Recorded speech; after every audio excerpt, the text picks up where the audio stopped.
वालेकुम सलाम भाईजान, क्या हाल है? जनाब की हाल है? बिल्कुल फिट फाट, अपनी सुनाओ। थोड़ी और होके गल सुन सके, बड़ी जरूरी दी गल करनी है। जी दसो दसो दसो, के गल सुनी? गल इंज है, मेरा होंदे पैन रिश्ते वेखने वाले अच्छा बड़े दूरों। अच्छा ते तो हाथ अगर कोई पूछे तो तुसी सिर्फ ये आखना भाई यार ट्रैक्टर श्रैक्टर सारे ये दिया है ना।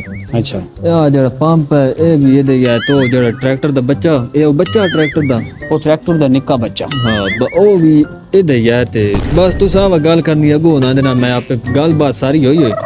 सिर्फ वो मन वेखण होंदे पैन बछोर के वजह ते जा शा है ना, या ट्रैक्टर श्रैक्टर अपने है ना।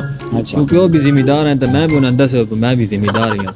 ठीक है भाई तू भूलवान है, सारियां छइयां शादियां सारियां तेरियां सही है, पाम शाम सारा तेरा। जी बड़ी बिचना तो बड़ी मेहरबानी जनाब। आए तो भाई असा पूरे मुतमिन कर। ਇਹ ਨਹੀਂ ਤੁਸੀਂ ਆਖਣਾ, ਅਗਰ ਉਹ ਤੁਹਾਨੂੰ ਪੁੱਛਣ ਤਾਂ ਬਾਅਦ ਤੁਸੀਂ ਆਖਣਾ ਬਸ। चलो मैं भाई